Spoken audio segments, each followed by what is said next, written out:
કતારગામ ઝોનના સિંગણપુર એસએમસી દ્વારા સંચાલિત સ્વિમિંગ પુલની અંદર ઓફિસમાં દારૂની મહેફિલ મારતા 5 વ્યક્તિઓનો વિડીયો વાયરલ થયો હતો. मीडिया भाग नहीं, ओए भाग नहीं, दरवाजा खोल, दरवाजा खोल, दरवाजा खोल. जो हाँ एसएमसी दारू बोटल तू क्या कॉर्पोरेटर में जा एने खोलाओ. हाँ जो दारू की पार्टी चालू है अहियाँ.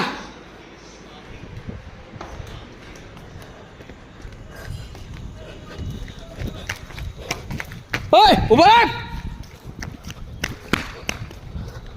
ओए ए गेट खोल, खोल गेट.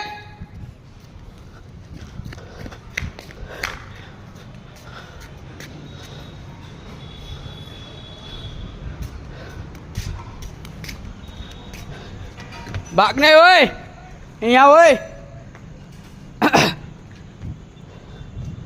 આવી જા, ઇજ્જતથી આવી જા.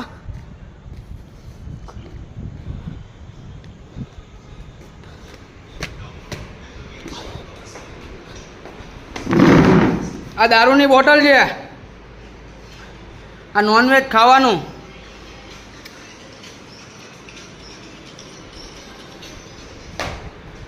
ભાઈ નીકળી જા બહાર. જો ભાઈ બહાર આ જાઓ ભાઈ. ચલો ઊભા થઈ જાઓ. પોલીસ આવી, ઊભા થાવ. ઓય ઊભા થઈ જાઓ, ઊભા થાવ.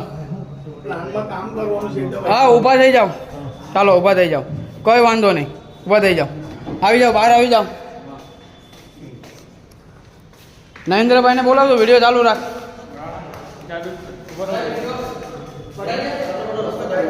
કોર્પોરેટર આવ્યા છે ભાઈ, ઓલા લોકો અહીંયા છે. હુમલો કર્યો આ સિંગણપુર ગામ વિજયનાથ સર્કલ પાસે એસએમસી પાલિકા દ્વારા સંચાલિત સ્વિમિંગ પુલની અંદર ઓફિસમાં દારૂની મહેફિલ ચાલુ રહી હોવાનો કોલ પોલીસને મળતા પોલીસ તુરંત ઘટના સ્થળે દોડી હતી. વોર્ડ નંબર 7ના કોર્પોરેટર નરેન્દ્ર પાંડવ સાથે રહીને 5 થી 6 ઓફિસરો નામ પંકજ ગાંધી, તેજસ ખલાસી, દિનેશ સારંગ, અજય સેલર અને સંજય રેતીવાલા અને સ્વિમિંગ કરવા આવેલો એક સભ્ય સાથે વોચમેન હતો. આ તમામ ક્લાસ 3 ઓફિસરો અને કતારગામના સભ્ય સ્વિમિંગ પુલના લોકો દ્વારા પાર્ટી કરતા રંગે હાથ ઝડપાયા હતા. કોર્પોરેટરે 100 નંબર ડાયલ કરીને આ ઓફિસરોને પોલીસને સોંપી દેવામાં આવ્યા હતા. જે રૂમમાં પાર્ટી થતી હતી તે રૂમનો દરવાજો પોલીસ દ્વારા ખોલવામાં આવ્યો હતો અને દારૂની બોટલ અને ગ્લાસ ત્યાંથી ગાયબ થઈ ગયા હતા. પણ બોટલને કોણે ગાયબ કરી તે ત્યાંના અધિકારીને પોલીસ દ્વારા પૂછપરછ કરવામાં આવે તો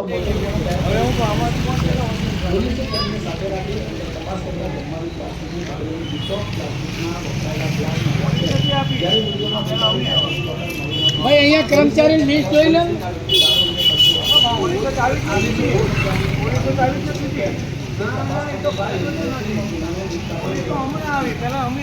ગઈકાલનો જે બનાવ બનેલ છે, સિંગણપુરમાં સ્વિમિંગ પુલ આવેલ છે, તેમાં મારા ઉપર 8:22 ગઈકાલે ફોન આવ્યો કે નરેન્દ્રભાઈ આપ આવો અને આના અધિકારીઓ દારૂની પાર્ટી કરી રહ્યા છે.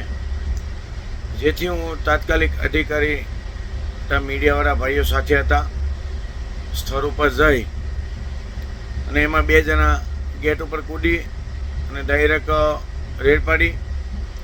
એમાં વિડીયોમાં બધા આવી ગયેલા છે. મને જાણ થતાં મેં 100 નંબરમાં ફોન કર્યો પોલીસને પોલીસ કરીને પોલીસ રૂબરૂ સ્થળ ઉપર આવી છે.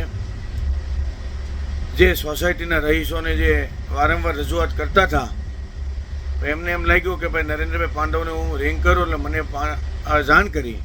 જેથી હું સ્થળ ઉપર પહોંચી અને પોલીસને બોલાવી અને મારે ગામ જવાના કારણે હું ત્યાંથી 9:30 નીકળી ગયો હતો. બાકી આગળ જે કંઈ કાર્યવાહી કરે છે પોલીસ કરે છે.